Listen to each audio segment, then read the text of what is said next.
نروح بقى نخش على كأس العالم.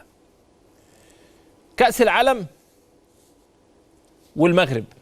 المغرب النهارده بيكسب بلجيكا، واحنا على اعتاب انه وارد يبقى فيه فريقين عرب، فرقتين عرب في دور ال16. المغرب طبعا عنده فرصه كبيره جدا، والسعوديه عندها فرصه كبيره جدا جدا. المغرب النهارده بيكسب بلجيكا عن طريق السهل الممتنع، هدفين كده أزأزة زي ما بيقولوا. يعني المغرب النهارده عمل مع بلجيكا واجب سريع، واجب سريع، فروقات كبيره قوي، امكانيات كبيره قوي، ثقه كبيره قوي. مجموعه طبعا مولعه، مجموعه مولعه. المغرب راحه تقابل كندا. حطوا لي تاني يا جماعه المجموعه بعد اذنكم. المغرب راحه تقابل كندا، المغرب هتقابل كندا، وبلجيكا هتقابل كرواتيا. طبعا حطوا بقى اي سيناريوهات حضراتكم عايزينها. يعني كرواتيا والمغرب 4، تعادل المغرب يوصلوا ل5 نقاط مع كندا. كندا انسوا ما عندهاش فرصه خلاص. كندا المغرب عنده فرصه. بلجيكا لو كسب يبقى 6.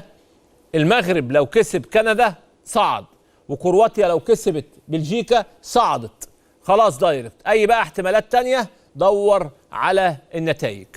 المغرب النهارده بيسعد جمهوره. المغرب النهارده الحقيقه في وجود اشرف حكيمي بيعمل مباراه كبيره جدا جدا جدا.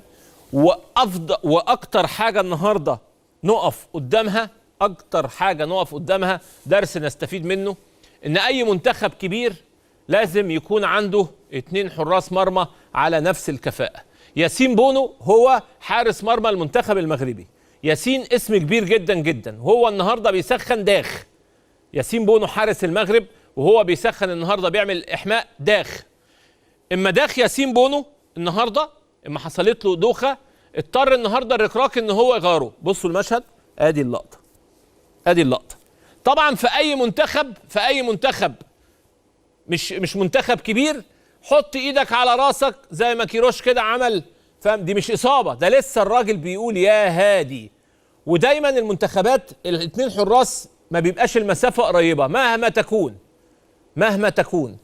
بس بصوا بقى، واضح ان الركراكي مجهز منير المحمدي، مجهزه ومشتغل معاه بشكل كويس، لان ولا اي حاجه غيره. ابتدى يتكلم معاه، اصحى فوق، ما تقلقش، الامور ماشيه بشكل كويس، ودفع بيه من بدايه المباراه. اي حد بيتفرج على المباراه او جمهور المغرب يقول لك خلصت. الحارس اصلا اما بيصيب في المباراه كله بيحط ايده على قلبه. الحارس الاساسي ده الراجل وهو بيسخن داخ، فالاحتياطي هو اللي بادئ وبيلاعب بلجيكا. بس مع منتخب المغرب الكبير، منتخب المغرب اللي كله ثقه، منتخب المغرب اللي شغال بقاله سنين. اداء الحقيقه رائع جدا لجمهور المغرب، اداء رائع جدا للركراكي المدرب الوطني، اداء رائع جدا لمنتخب. بصوا اللقطه دي يا جماعه، بصوا البنت بتحتفل ازاي، ربنا يديك الصحه يا رب، والفرحه تخليها تقوم تمشي يا رب. يكون الكوره سبب كده في سعادتك وتقومي تمشي. لقطه اقسم بالله للتاريخ. ربنا يا رب يسعدك. والكوره كده، بصوا الكوره تحرك اي حاجه في الدنيا. المكسب وحب البلد وحب المنتخبات وحب كل واحد لوطنه يحرك اي حاجه في الدنيا. سلام عليك يا محمد يا نصر، لقطه الموسم والله. ربنا يا بنتي يديك الصحه يا رب، ونشوفك كده خفه وتمشي الامور. بصوا احتفال البنت عامله ازاي، بصوا الفرحه وانت بتفرح. وارد يحصل اي حاجه، وارد تعمل اي حاجه، وارد منتخب بلدك يكون سبب ان انت يعني يعود بيك الصحه من جديد وتقوم من جديد. يا رب يا رب يا رب يا رب يديك الصحه يا رب، ودايما كده تفرحي وتتبسطي وتتنططي وتعملي كل اللي نفسك فيه يا رب.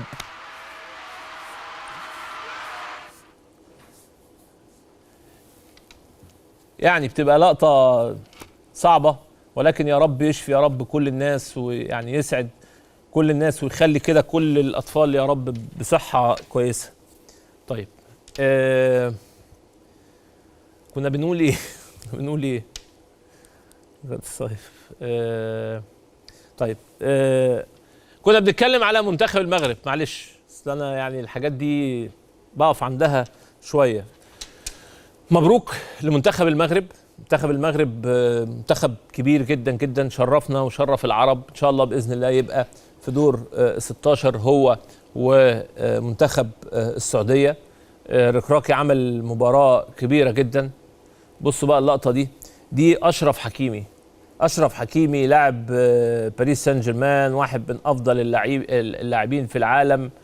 والدته بتروح معاه كل حته، حتى هو بيكسب افضل لاعب صاعد في افريقيا والدته معاه، حتى وهو في كاس العالم والدته معاه. وش السعد عليه، وهي الخير وهي البركه. وأما كان بيلعب في ريال مدريد كانت معاه، وأما كان بيلعب في انتر ميلان كانت معاه، وأما راح دورتموند كانت معاه.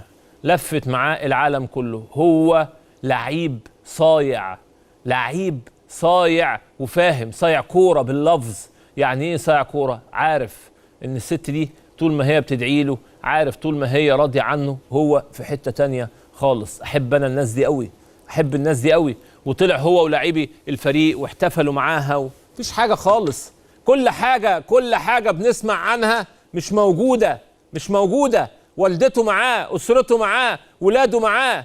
الكلام بتاع اقفل على المعسكر، سوجر المعسكر، الحاجات دي مش موجوده، مش موجوده. عشان ناخد الدروس، عشان كلنا بنتعلم مع بعض. احنا ما بنديش دروس لبعض، احنا كاعلام وكصحافه وككل الناس، احنا بنتفرج على المشاهد ونتعلم مع بعض. الكلام اللي انا بتكلم عن نفسي، الكلام اللي انا كنت بنتقد فيه في ناس وفي معسكرات وفي قصص، اكيد بعد اللقطات دي هغيره.